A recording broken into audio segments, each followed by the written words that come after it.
Alors la clause de non-affiliation, une fois qu'on a dit son titre, on a un peu tout dit. C'est une clause contractuelle qu'on va trouver dans la majorité des contrats qui sont présents sur le marché, contrats de franchise, concession ou autres, qui interdit à l'affilié, franchisé, concessionnaire, de s'intéresser ou de prendre des intérêts auprès d'un réseau concurrent de celui auquel il appartient.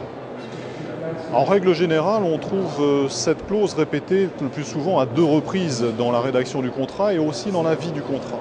On va trouver très souvent la clause de non-affiliation pendant l'exécution du contrat, c'est-à-dire que l'affilié, le franchisé, le concessionnaire n'aura pas le droit, pendant qu'il est en contrat avec une enseigne, de s'intéresser, de se renseigner, de démarcher une autre enseigne.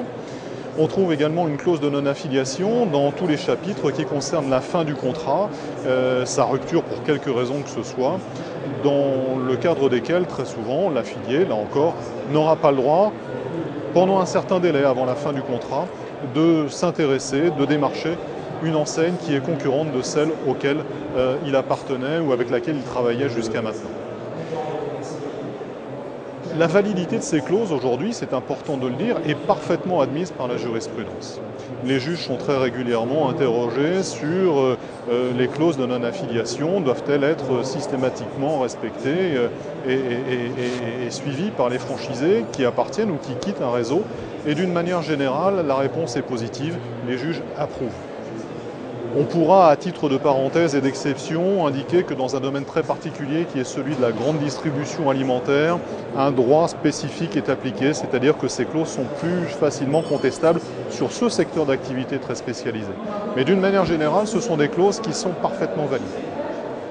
Elles sont valides pour une raison très simple et qui tient à l'économie du système de la distribution en réseau et qui vise à protéger l'enseigne.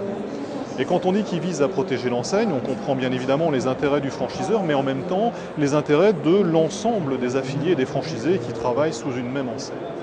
Cet intérêt, il est le suivant. Lorsqu'un franchisé, présent sur le terrain, exploitant sur le terrain, travaille sous une marque, il va bien entendu créer et générer une clientèle qui, très certainement, pour une partie, lui est attachée en tant que commerçant, parce qu'il est de bon conseil, par exemple. Mais pour une autre partie, cette clientèle va être attachée à l'enseigne. Et le jour où le contrat prend fin, il faut, pour préserver les droits et les intérêts de cette enseigne, que le franchiseur dispose d'un certain délai avant de pouvoir à nouveau trouver un nouveau franchisé, trouver un nouveau point de vente, recréer un espace d'exploitation sous sa marque, espace d'exploitation qui va empêcher que la clientèle qui était attachée à l'enseigne parte immédiatement vers la concurrence. Donc on voit bien que la justification de cette clause qui peut apparaître comme une contrainte pour l'affilié, ça fait aucun doute, elle est néanmoins une justification économique qui vise à protéger les intérêts commerciaux de l'ensemble du réseau, c'est-à-dire y compris les intérêts commerciaux de tous ceux qui travaillent sous la marque et notamment des franchisés. Ce qu'il faut effectivement souligner dans le cadre de la clause de non-affiliation, c'est sa différence par rapport à une clause de non-concurrence, purement et simplement. La clause de non-concurrence, elle est extrêmement sévère parce que plutôt que de se voir interdire de s'intéresser à une enseigne concurrente, le franchisé va se voir interdire d'exercer la même activité que celle qu'il exerçait avec le réseau. Et on comprend bien que tout simplement, ça l'oblige à changer de métier. Ça l'oblige à changer de métier avec quelquefois des conséquences catastrophiques parce que si ce franchisé avait par exemple un bail commercial qui prévoyait dans ses clauses une spécialisation d'activité, c'est-à-dire que son commerce ne pouvait être exploité que pour cette activité. S'il est obligé de changer de métier, il risque de perdre son bail. Les conséquences sont catastrophiques. La clause de non-affiliation est beaucoup plus équilibrée.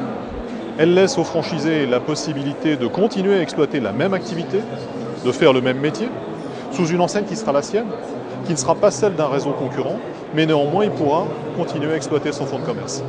Alors ça peut être demandé au franchiseur préalablement à la signature d'un contrat, ou en tout cas à la réception d'un contrat. Si le réseau pratique ce type de clause, ça peut être une excellente précaution préalable, et en tout cas un sujet de discussion tout à fait utile pour un futur franchisé. Cela dit, Un contrat de franchise qui est bien fait, il ne contient pas de piège, il n'y a pas de dissimulation. Donc le franchisé, à partir du moment où il va se voir remettre le document d'information précontractuelle, il va avoir un exemplaire du contrat, il va très rapidement identifier cette clause, il va très rapidement repérer si le réseau auquel il envisage d'adhérer pratique la clause de non-affiliation, et auquel cas il pourra par conséquent demander au franchiseur la façon dont elle est appliquée dans le réseau. Mais il l'identifiera très vite à la lecture du contrat. La présence d'une clause de non-affiliation dans un contrat, c'est effectivement une bonne traduction du souci que le franchiseur a de préserver les intérêts du réseau, de défendre la marque, d'assurer sa présence effective sur le terrain à la recherche de la clientèle et d'assurer la préservation de cette image de marque.